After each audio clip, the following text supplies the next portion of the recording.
Hi, everyone. Thank you so much for joining today. We are going to give just one quick minute for people to start rolling in, and we will begin the webinar at 2:01.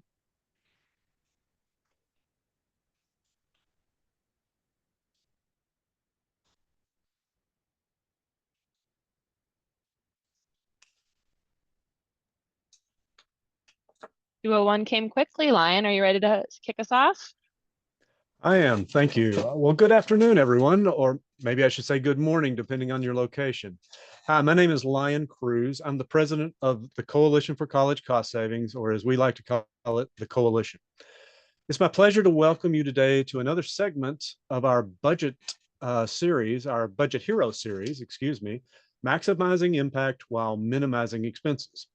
This is a monthly webinar series brought to you from the coalition by your local state association. Today, we're going to explore the coalition's energy sustainability program. Now, this program is designed to assist your institution in managing all aspects of its energy usage. Today, we're going to specifically look at addressing your deferred maintenance on campus that's associated with that energy program. It's my pleasure then to turn it over to JP Druin from Ecosystem. JP, take it away. Thank you, Lion. Hi, everyone. Really happy to be here. I'm JP Druin. I work for Ecosystem Energy. And today we're here to talk about deferred maintenance. So there's lots of changes in the best practice on how to treat and address deferred maintenance nowadays. Over the years, Ecosystem, we've dealt with many institutions like yours at the planning stage, engineering or construction or after, regarding many different types of deferred maintenance projects. And we made a lot of observations, lessons learned as well. And so it was important for us to share those with you today. Ecosystem, we're an engineering firm. We believe in making everything more efficient. We believe also that the engineers in the industry should be held more accountable of the results that their projects really deliver in the end.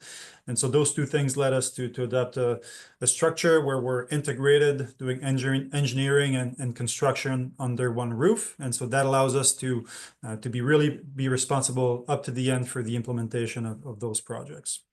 So so today we'll look at the approach for deferred maintenance, then a little case study focus, and then how the program the rest of the program can best support you. So without further ado, let's proceed with the first question that we have for you today. What is the biggest challenge your institution is facing regarding deferred maintenance? Is it that you have a lot of funding constraints? The infrastructure is aging. There's issues with resource allocation, let's say internal resources, human resources. The complexity of the upgrades is sometimes too hard to manage, or just that there's so much backlog. The backlog is increasing too fast. So as the results are coming in, we see a lot of funding constraints, some aging infrastructure, and a little bit of resource allocation. Good. Let's move to the next slide. So we see, a lot of funding constraints seems to be the highest the highest answer. So that's consistent with what we're observing on the market. There's a lot of competing interest. Deferred maintenance has to compete with new construction, expansions to existing buildings, big renovations to adapt to the needs of students and professors, faculties. Also, sustainability. The Office of Sustainability is now catching a little bit more of the attention of the necessary investments to move us towards the 21st century and a more sustainable way to use energy on campus. Complexity, that one is interesting also. We see what we observe is there's more difficulty. Making the right decisions is more difficult now than it used to be. Because of all these competing factors, higher OPEX cost and sustainability, now there's more risk than replacing an equipment could become a stranded assets and lose significant value before the end of its useful life. I was speaking recently with an executive at a mid-sized campus, and he was sharing his frustration that they reinvested less than 10 years ago in their STEAM infrastructure, let's say, and there were better projects available, but they missed that opportunity. So sometimes we'll make recommendations to keep making repairs to the STEAM system because that's smarter. But other times it pays off to make a transformative change. And it's those important moments that are really key to recognize. And we'll show you some of the methods that we've used and fine-tune over the years. So let's go to the second polling question. When does your institution typically address deferred maintenance? So when do you regroup and look at your deferred maintenance list and prioritize, try to bundle it together or tie it with other needs of your institution? Do you do that on an annual basis, every couple of years? Only really when critical, if you don't have let's say all the staff or the processes available to do it more frequently. So we see annually as the highest answer, and also only when critical, with maybe 40% of the votes every 2 to 3 years, sometimes also. Good. So so that's good feedback. Thank you. So moving on to the deferred maintenance, and the fact that it's deferred maintenance, we see it as not just a cost, it's also an opportunity. And I'm sure many of you see it that way as well. The goal should be, when we approach a project and a need with some of our clients, the goal is always clear. We want to get the most value out of every deferred maintenance project, the most bang for the buck. That concept comes back again and again. And sometimes it's modest value. The value can take the form of more OpEx savings, GHG reduction, increased resiliency, comfort, as we see with warmer temperatures, more frequent hot events. The need to add cooling, let's say, in the dorms is frequently discussed with our clients. And so sometimes it's much larger value that can be acquired from deferred maintenance needs. And for most campuses, they were built in the 20th century for that reality. And how will they adapt and evolve to the 21st century? Well, often we see no other way than to leverage the deferred maintenance and asset renewal needs to make transformative changes to the energy infrastructure. It's imperative to use those costs as opportunities to make the switch and prepare and evolve your campus to the 21st century. So now let's talk about the process that's really important. Many times we've helped institutions getting more value out of their deferred maintenance needs. The key was always two things. One, to have a strong process to stick to. And number two, that process should provide enhanced clarity to the stakeholders who ultimately make the decision, so to the decision makers. So a strong process consistently applied, or as much as possible, and then leading to more clarity in what's communicated to the decision makers, to generate alignment, buy-in, and clarity for decision making. So we recently went through that process with a client of ours. First step, starting with the deferred maintenance need project, or even the whole list of deferred maintenance projects. So screening sometimes those projects is useful to identify those that are really critical and more likely to get funded. It's not all as you know, your entire list of deferred maintenance that get funded. So doing that exercise is very useful to focus on what truly matters, or what has more legs to get funded and executed. So just being familiar with that project. Step number 2 is very important, is to take a step back and taking the time to have a holistic look at other outcomes that maybe are not immediately obvious or apparent by speaking with different stakeholders in the organization, and also taking a step back and having a holistic look at the energy systems that may be interconnected or adjacent to the system that needs maintenance or repair. And so speaking with other stakeholders can take us to, again, to the Office of Sustainability, to finance, to understand really the financial capabilities. Speaking with operations, facilities, the operators themselves often have key insights and so on. The third step would be to identify alternatives that we think add value. And so that sometimes is a brainstorming exercise that can take a certain amount of time, depending on the complexity of the problem and of the solutions provided. There can be more than one or two. But the idea is to come up with alternate options to simply replacing the equipment as is, like for like, and to look for to maximize the value. And finally, the fourth step that we apply is to using the right tools. First of all, a life cycle cost analysis of each competing project, looking thoroughly at the CapEx, the OpEx, the financial incentives. And that's a tool that we can bring to our clients when they don't have one already, have that validated with the finance department ahead of time, so that they trust the results of that tool. And finally, comparing those projects by using a choosing by advantages decision-making matrix, which leads us to the next slide. And so that table is we like it a lot. A lot of our clients also really appreciate that format because, one, it's clear and it's intuitive.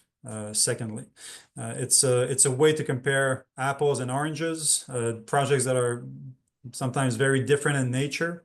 And so it's, first of all, with the stakeholders during step 2, we'll identify all the important factors. Life cycle costs often or CapEx is the most important factor. GHG emissions, comfort gains, O&M, resiliency, or whatever is important to the decision-making group, and then attributing weights to each of those. And finally, for each competing project, to focus on the advantages that each project grants compared to the other. So if one project provides better comfort gains compared to the next, we'll score it higher on a 1 to 5 scale. And at the bottom, it's easy enough to calculate the weighted average. So that provides, putting everything on that table, we find often speaks volume with decision makers. We found that let's stay on that slide. Putting it's really helpful for them to visualize everything on one slide. Because sometimes long reports can a lot of the details can get in the way of the main things to communicate, the most important things to share with the decision-making group. So that's a nice way to summarize everything on one page. It's very intuitive. We'll show you examples of what that looks for the case for a couple case studies.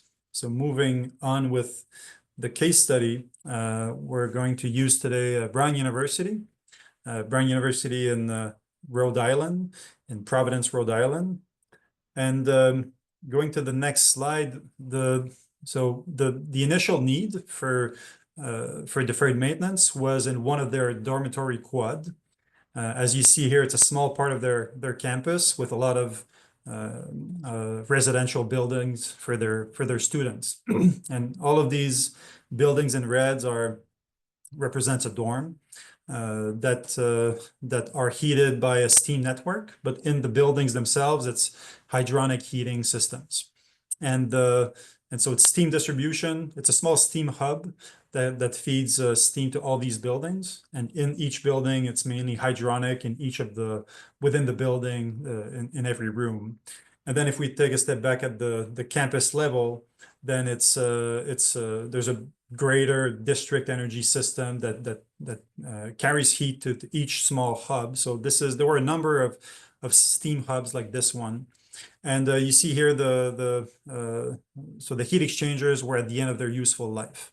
And that was really the initial deferred maintenance need. The heat exchangers had to be replaced. If we go to the next slide, we see what those look like. So very in room, very limited space-wise, very constrained spaces. And finally, so the base project that was going to be implemented and that was funded was to not replace the heat exchangers, but rather see that as an opportunity to switch to hot water.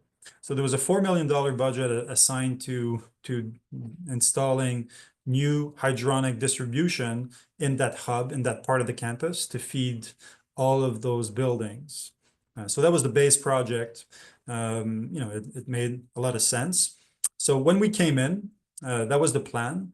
And moving on to the next slide, so that's when we engaged step 2 and took a step back and took a holistic look at the energy systems and the other needs that the institution may have before proceeding with that project.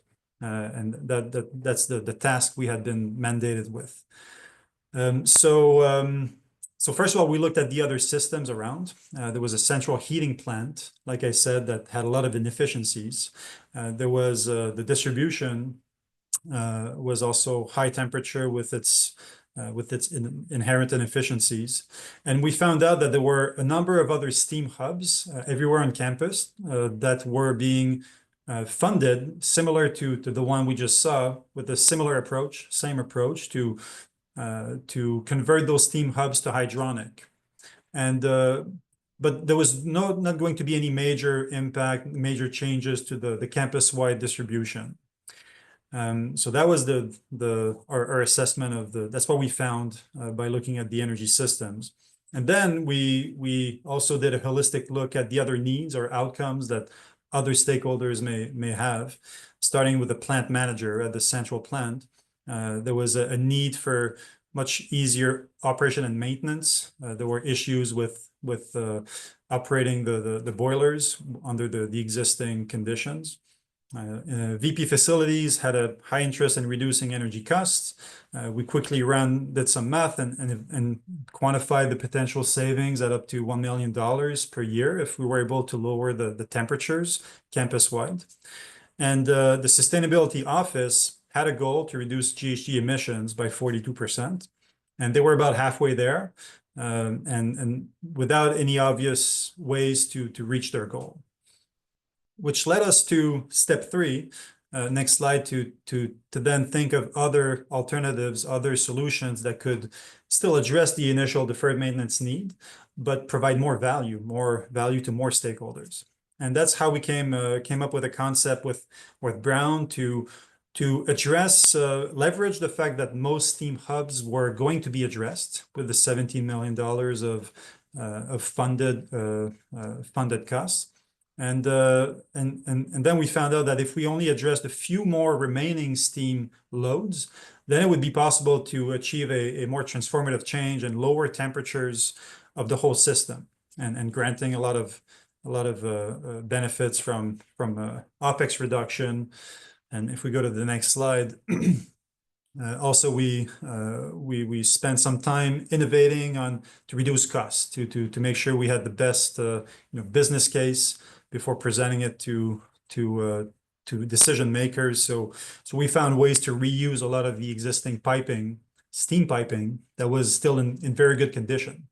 And so that was a way to cut costs for that one hub from $4 million to $2.5 million.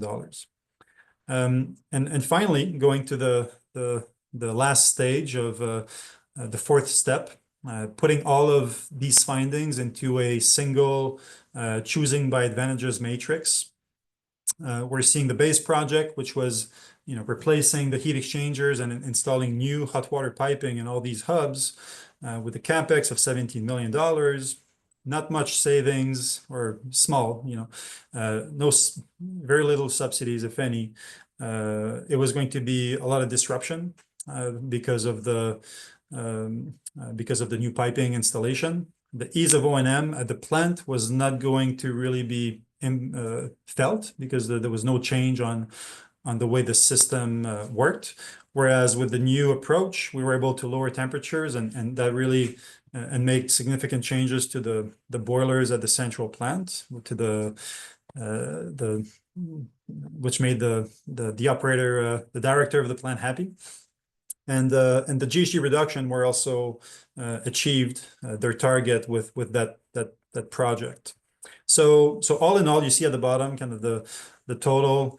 It helps for we see this again and again for decision makers to see to have a way to compare quantitative numbers, CapEx, OpEx, with qualitative factors like GHG disruption or ease of O&M in a single matrix or page, and sometimes when the numbers are close to each other, well, it still provides useful information.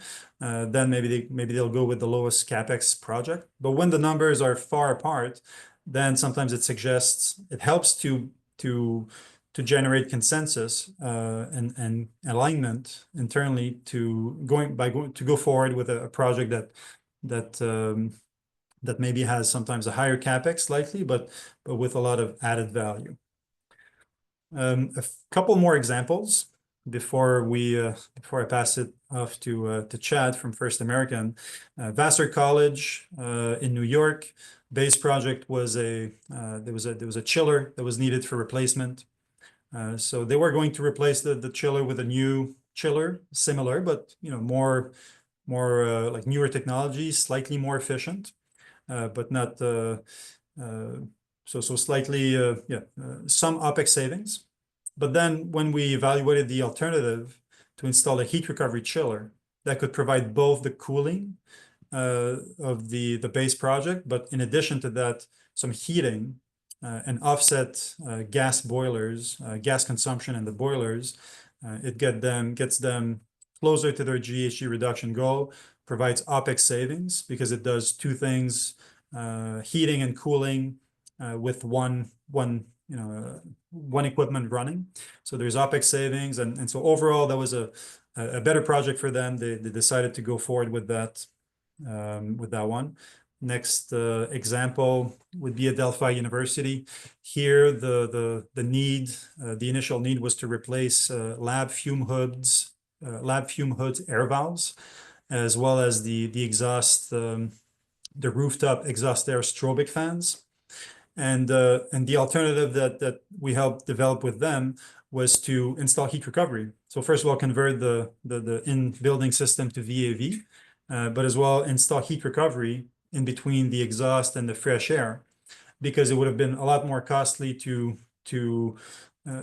actually it was less costly to do the heat recovery part as we're doing the project by installing new strobic fans on the roof. Doing it in two separate projects would have been very, very costly, having to remove the strobic fans or change the configuration on the roof. So integrating those two things in one project made a lot of sense. If we go to the next one, DePauw University in Indiana. So they were in a situation where they had a lot of repair to do on their steam system, as heat exchangers, steam traps, piping, boilers. And so we evaluated the pros and cons of staying on steam because but they had so much CapEx to invest anyways on their steam system that was the opportunity that they needed to make the jump, make the switch to a more modern system. And so we implemented for them a hot water conversion of their campus distribution and interconnecting the buildings that provided all the benefits that you saw here, comfort, enable future decarbonization. Even though there's not a lot of electrification of heating in that project, it still enables them for the future to be able to get there. And a few more before we're done here. Replacing a chiller like for like at another institution, we installed a new chiller with thermal storage, and that enabled to leverage the Inflation Reduction Act, the IRA subsidy, which improved the finance of the whole project, as well as adding GHG reduction and OPEX savings to the base project. Yet another example, I think that's the last one here, was that some window AC units had to be replaced in a building, as well as the peripheral heating units. And so these were two separate systems, right, originally, and we decided to merge them into one system. So to have heat pumps, individual heat pumps in each room that would then now play the role of both heating and cooling. And so having one system to maintain rather than two helped with O&M. It also offered benefits on the GHG, the OPEX, and the subsidy side that paid for the increased CapEx. So that's it for me. Thank you. I'll pass it off to Chad. Thanks, JP. So the Energy Sustainability Program is one that First American has worked closely with the coalition on for the last couple of years. And as you've seen here today, there's two aspects that I think we've primarily focused on addressing. One is the technical resources, which for many schools, kind of depending where you are on your process or journey, you may have existing energy audits and assessments, and you need technical support to kind of keep moving those forward, or you might be an institution that's looking for the right resources to perform some of those initial assessments. We've had experience working with a number of different organizations in our work, or engineers in our work supporting schools, and we've found ecosystems to be certainly first class. So a great technical resource. And then on our end, oftentimes one of the biggest challenges is kind of the capital constraints that many institutions have to make these investments and move projects forward. And so our last poll question is, as you look at your institution, how do you plan to fund your deferred maintenance over the next 5 years? 4 options that you have there, and we'll give folks a second to complete that and then share the results.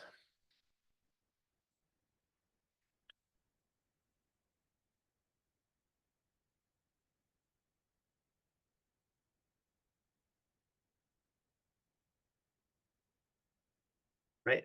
Lauren, if you can share the results, we'll see what we have here. So it looks like the majority is an allocated budget, and then second place, not sure.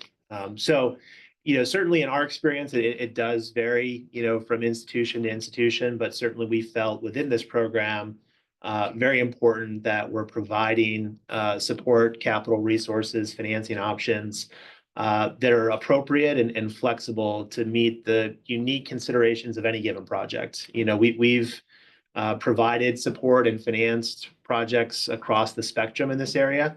And I think our lesson, over the last couple of decades here is that no project is the same. As JP mentioned, there's different considerations, among the stakeholders. And I think that also can translate, certainly into the realm of financing and what's the best way to approach the capital side of how these projects are supported. So as a part of the ESP program, First American, who many on the line may be familiar with, but we're a wholly owned subsidiary of RBC, who has a very deep commitment to sustainable finance goals and targets as a large bank. That's pervasive throughout, kind of the broader organization, and it's true in First American and our education team. We have a very deep commitment and focus on supporting these types of investments. It started, with the ESP program. We sponsored a grant initiative. There was 5 recipients, coalition member schools, that received those initial 5 grants to look at assessments and studies on their campus. We have, very flexible and supportive kind of commitments around financing the eligible sustainable projects. And that's in the form of, improvement in terms of the term and rate offerings. If projects have a sustainable finance designation to them. So anything that basically is a carbon reducing or efficiency related type project that would qualify for this. And we're very familiar with the various needs in these areas where a lot of schools, for investments that have, an OpEx reduction or, a savings element, how can you get creative to support the amortization of the financing to make these investments using that savings first, right? So that the budget neutral kind of framework is really a focus for us when it's available. And the last thing I'll say here is that really, First American in our approach, as an independent kind of source of capital and financing, I think a lot of times that's very much valued by our clients, and that we're neutral on the approach, on the technology. It's really about the school first in terms of what their goals and needs are, and how do we best align the right approach on the capital and the finance side. So those are a few points at a high level. That the goal for today was to just really introduce, as JP's talking about all the great work that they do. Capital constraints tend to be a real obstacle, to creating the kind of momentum that a lot of schools want to make in these areas. And we are here as a part of this program, very much committed, willing, and here to help. So that will conclude it for our program for today. Here's our contact information. I did see there was a question that came through to have these slides, if they would be available. And I know Lauren will make sure that everyone who registered and attended today has a copy of these slides. And certainly as you go forward, if there's any questions from you or members at your institutions, happy to have follow-up meetings to meet individually or answer any questions that you may have. So with that, Lion, if you have any closing remarks, otherwise we can call it a day. Yes, well, I just want to thank you and JP for your comments today and your presentation.